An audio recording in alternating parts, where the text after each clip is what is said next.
Okay, last problem is going to include the drag force, and was a little bit of a challenging problem, but let's see if we can figure out what's going on here. So we've got a baseball, and we have a speed and an angle. Okay, and we're given information about the ball and the density of the air. What's the magnitude of acceleration of the ball at this instant? Okay, so free body diagram, kinetic diagram. So that's always a good place to start. So here's our ball. It's flying through the air. So here's kinetic diagram.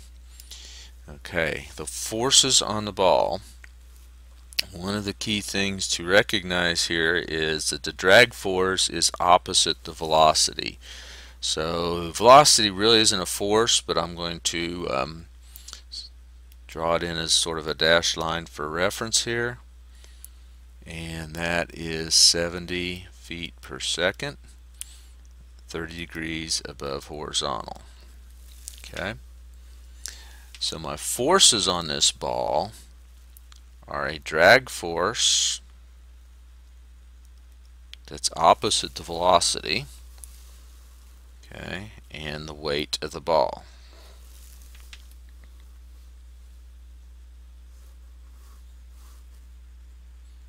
Those are the only forces on the ball.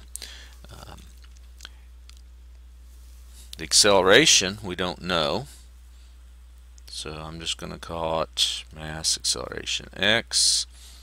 This one's going to be obviously downward, but I'm going to draw it upward. We'll get a negative value and it'll work out.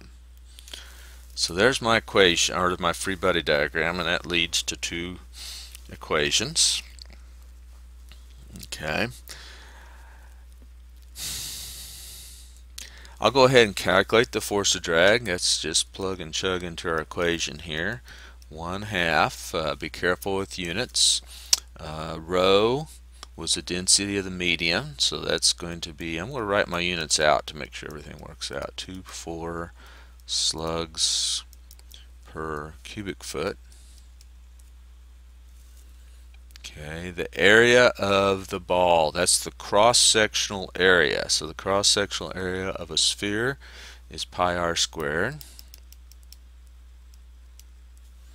Not the surface area, it's a cross-sectional area of the object. So it's going to be pi. Let's see, 2.9 inch diameter. So r is 2.9 inches over 2. Square that, and I'm going to want to get this into feet, so I've got 12 inches in 1 foot, and I'm going to have to square that. Okay, so there's my A term. C sub D is given as 0.3. Ran out of room down here. And V squared is 70 feet per second, quantity squared.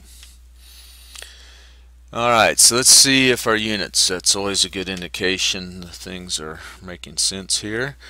The inches squared will cancel out.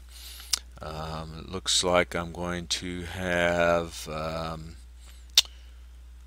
let's see, my units are going to be feet slugs, foot squared on the top,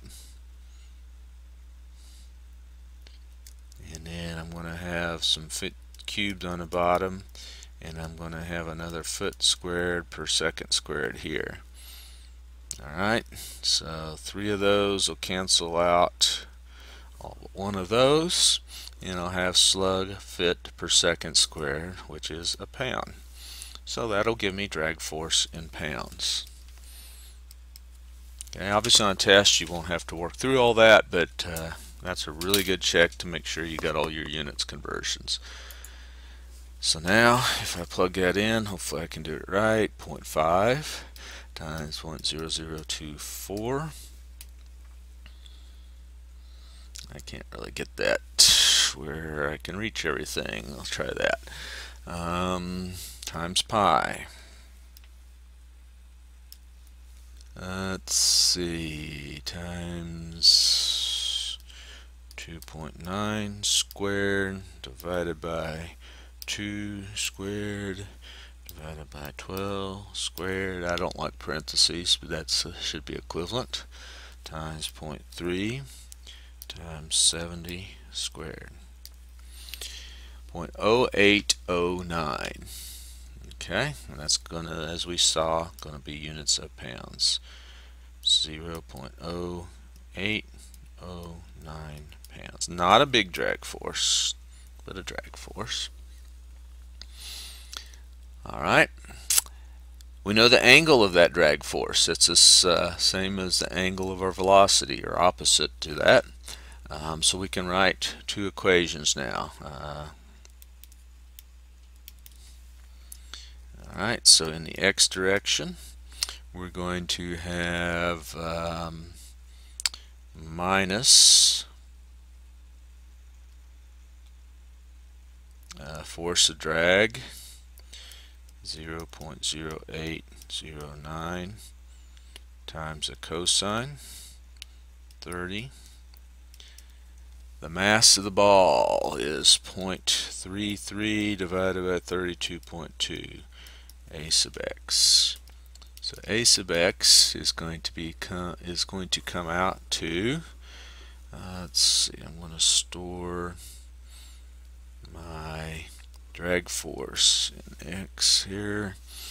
So I'm going to multiply by cosine 30.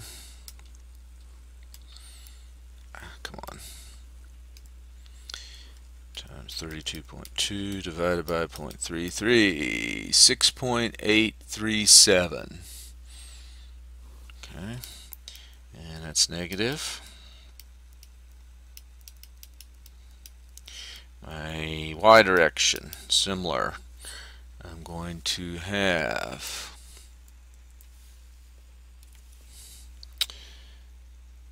minus w. So minus 0.33 minus 0.0809 sine 30 equals mass of 0.33 over 32.2, acceleration in y. Acceleration in y,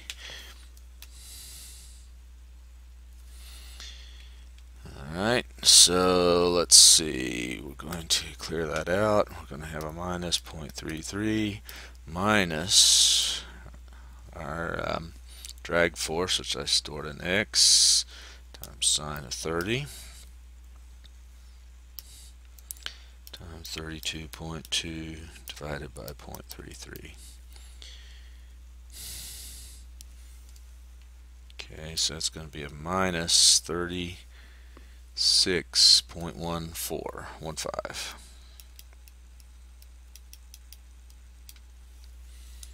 Okay, almost there. So the total acceleration is the square root of those two numbers. And working through that, let's see, square root 6.837 squared plus, I'm dropping the negatives because they're both getting squared. Looks like about 36.79. 36.8.